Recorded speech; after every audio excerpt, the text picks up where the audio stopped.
Assalamualaikum warahmatullahi wabarakatuh. Kami peserta Lomba Kopsi 2021 perwakilan dari SMP Negeri 2 Solo akan mempresentasikan hasil penelitian kami yang berjudul penggunaan tanah liat atau lempung sebagai bahan pencuci rambut. Sebelum itu, izinkan saya untuk memperkenalkan anggota kelompok. Yang pertama, Rasna Kalista sebagai ketua kelompok, dan yang kedua Muhammad Al-Hafiz sebagai anggota kelompok, dan saya sendiri Ferdi Ahmadani sebagai anggota. Atau tanah liat merupakan bahan pencuci rambut bagi sebagian masyarakat dusun Sendrong. Gambar di samping adalah lokasi kami melakukan penelitian. Latar belakang penelitian ini adalah: 1. Membersihkan badan seperti mandi dan mencuci rambut atau keramas merupakan hal yang primer dalam kehidupan manusia. 2. Alat pembersih badan adalah contohnya sabun dan sampo. Yang ketiga, masyarakat di dusun Sendrong, Desa Teban memiliki keunikan tersendiri dalam menggunakan lempung untuk mencuci rambut sebagai pengganti sampo. Dari latar belakang tersebut dapat dirumuskan masalah sebagai berikut. 1. Mengapa tanah liat atau lempung oleh sebagian masyarakat di dusun Sendrong, Desa Teban, Kecamatan Pabelan masih digunakan sebagai bahan untuk mencuci rambut? Yang kedua, bagaimanakah tanah liat yang dapat digunakan sebagai bahan pencuci rambut? 1. Untuk mengetahui manfaat tanah liat atau lempung digunakan sebagai bahan pencuci rambut atau keramas. Yang kedua, mengetahui kandungan mineral tanah liat yang dapat digunakan sebagai bahan untuk mencuci rambut. Manfaat dari penelitian ini adalah: 1. Untuk peneliti, dapat memberikan manfaat bagi peneliti tentang manfaat tanah liat yang digunakan untuk mencuci rambut. Yang kedua, untuk masyarakat. Masyarakat dapat mengetahui manfaat penggunaan tanah liat sebagai bahan untuk pencuci rambut. Yang ketiga, untuk pemerintah, dapat memberikan informasi yang positif tentang penggunaan tanah liat sebagai bahan pencuci rambut. Selanjutnya, saya akan menyampaikan mengenai metode penelitian yang digunakan. Ada 6 metode yang digunakan, yaitu: yang pertama, wawancara; 2. Survei lokasi; 3. Melakukan eksperimen; dan yang keempat, seperti pustaka. Yang pertama, wawancara. Untuk mendapatkan keterangan tentang latar belakang penggunaan tanah liat yang dipakai sebagai bahan pencuci rambut, kami melakukan wawancara dengan narasumber yang telah menggunakan lempung sebagai bahan pencuci rambut. Foto di samping adalah foto saat kami melakukan wawancara. Yang kedua, survei lokasi. Setelah mendapatkan informasi dari masyarakat bahwa tanah liat yang digunakan untuk pencuci rambut letaknya tertentu atau tidak sembarangan tempat, kami melakukan survei ke lokasi yang terdapat tanah liat tersebut.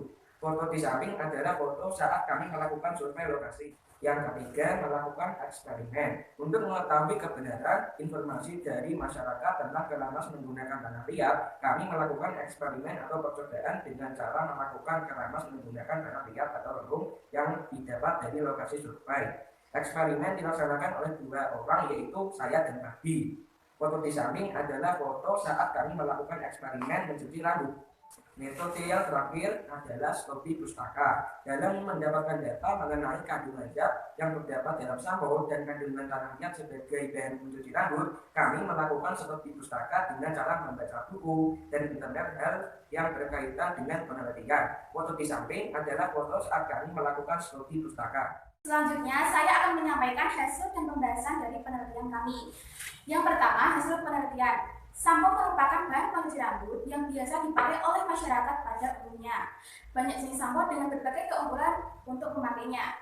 Sampo yang dijual di pasaran merupakan hasil produk dari pabrik dengan bahan baku dari berbagai senyawa kimia, antara lain surfaktan anioik yang digunakan sebagai bahan pembersih, surfaktan kationik yang digunakan sebagai bahan pelembut dalam kondisioner, surfaktan amfoterik sebagai bahan antifungsional, termasuk di dalamnya bahan yang mengontrol viskositas atau pengenalan sampo, natrium benzoat, paraben, tetranom ekta sebagai bahan pengawet, bahan aktif estetik yaitu pewarna dan pengharum sampo, bahan aktif medis misalnya sekpiritionin sebagai penghilang ketombe atau pantenol untuk pertumbuhan rambut dan meningkatkan kelembapan rambut.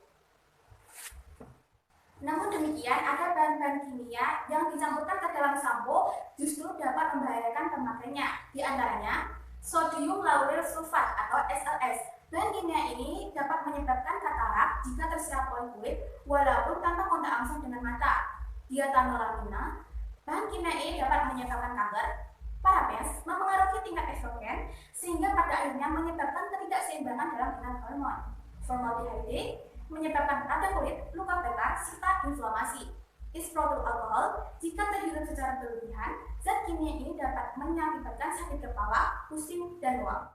Uraian yang telah saya sampaikan tadi mengenai penggunaan sampo dengan bahan kimia secara tidak langsung dapat membahayakan pemakainya jika terkandung salah satu bahan kimia yang berbahaya. Dalam penelitian ini, peneliti mencoba meneliti sebagai masyarakat yang menggunakan tanah liat atau lembu sebagai bahan media bahan keramas. Masyarakat di Dusun Sedong, Desa Terbang, Kecamatan Pabelan, dari hasil wawancara peneliti dengan salah satu warga bahwa penggunaan lembu sebagai bahan panci rambut sudah sejak terdahulu, yang artinya sudah secara turun-temurun. Warga yang menggunakan lembu sebagai bahan sampo biasanya dari kalangan usia tua, sedangkan yang usia muda sudah terbiasa menggunakan sampo berbahan kimia. Dari keterangan narasumber, ada beberapa hal yang menjadi alasan masih dipakainya lempung atau tanah liat sebagai bahan untuk mencuci rambut, yaitu yang pertama, mudah didapat karena air untuk mandi dan mencuci rambut terdapat dalam satu kawasan. Lokasi sumber air dan lempung yang dipakai saling berdekatan. Yang kedua, pada zaman dahulu sulit sekali mencari sampo. Yang ketiga, keramas menggunakan tanah liat atau lempung, rambut menjadi hitam dan lembut atau mudah diatur. Yang keempat, dapat menghilangkan ketombe. Dari keterangan narasumber, kami mendapat informasi bahwa tanah liat yang dapat digunakan untuk keramas tidak dapat ditemukan di sembarang tempat. Namun, ada tempat khusus yang biasa dituju oleh masyarakat untuk mengambil lembung. Untuk lebih jelasnya, mari kita simak video berikut.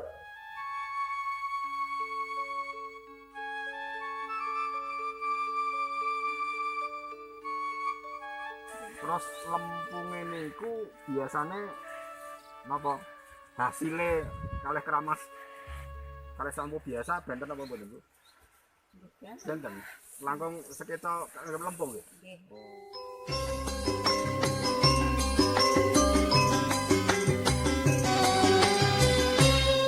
Oh jamu, ini batu basi.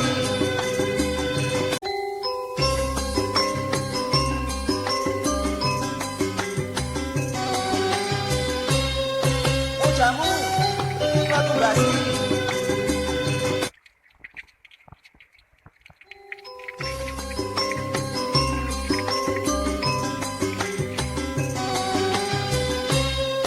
Oh jamu, ini batu basi. Untuk membuktikan khasiat lempung sebagai bahan cuci rambut, rekan saya, Ferdi dan Hafiz telah melakukan eksperimen seperti yang telah kita saksikan dalam video sebelumnya. Setelah peneliti berdua melakukan keramas menggunakan tanah liat, terlihat bahwa rambut terasa lebih lemas dan lembut. Untuk membuktikan bahwa penggunaan tanah liat dapat memperlambat tumbuhnya rambut putih atau bukan, peneliti hanya dapat melihat usia warga yang menggunakan tanah liat sebagai bahan keramas. Dengan usia lebih dari 50 tahun, terlihat uban di kepala lebih sedikit dibanding seusianya. Peneliti mencoba untuk mencari informasi kandungan tanah liat atau tanah lempung. Menurut Mahida 1984, tanah liat sebagai campuran partikel-partikel pasir dan debu dengan bagian-bagian tanah liat yang mempunyai sifat-sifat karakteristik yang berlainan dengan ukuran yang kira-kira sama. Berikut ini adalah komposisi kandungan mineral tanah liat. Dari komposisi kandungan mineral tanah liat, dalam tabel sebelumnya kita lihat ada salah satu kandungan yaitu sulfur. Sulfur merupakan unsur dari tanah liat jika digunakan untuk keramas dapat menghilangkan ketombe. Dalam sampo kimiawi dicampurkan sulfur sebagai bahan menghilangkan ketombe. Keramas menggunakan tanah liat selain bermanfaat juga dapat mengurangi zat kimia yang terserap ke dalam tubuh. Selain itu, keramas menggunakan tanah liat juga dapat mengurangi pencemaran lingkungan akibat limbah dari zat kimia. Selanjutnya, saya akan membahas simpulan dan syarat. Yang pertama, simpulan. Dari hasil penelitian yang kami buat dapat disimpulkan sebagai berikut. Yang pertama, tanah liat atau lembu dapat digunakan sebagai bahan pencuci rambut yang memiliki kelebihan tersendiri. Yang kedua, tidak semua tanah liat atau lembu dapat digunakan sebagai pencuci rambut. Yang ketiga, dapat mengurangi pencemaran lingkungan akibat limbah sampo berbahan kimia. Yang keempat, keramas menggunakan tanah liat atau tanah lembu lebih aman dan tidak menimbulkan efek negatif bagi tubuh. Yang terakhir adalah saran. Ada beberapa saran setelah melakukan penelitian ini, yaitu Yang pertama, perlu dikembangkan manfaat tanah liat atau lembu sebagai bahan penguji rambut. Yang kedua, masyarakat perlu mengetahui manfaat keramas menggunakan tanah liat atau lembu. Demikian pemaparan hasil penelitian kami mengenai penggunaan tanah liat atau lembu sebagai bahan cuci rambut atau keramas oleh warga Dusun Sendrong, Desa Terban, Kecamatan Pabilan. Kurang dan lebihnya, saya selaku Ketua Kelompok Penelitian ingin mengucapkan maaf yang sebesar-besarnya. Terima kasih, sampai jumpa di kesempatan berikutnya. Wassalamualaikum warahmatullahi wabarakatuh. SMP 2 Pasti bisa.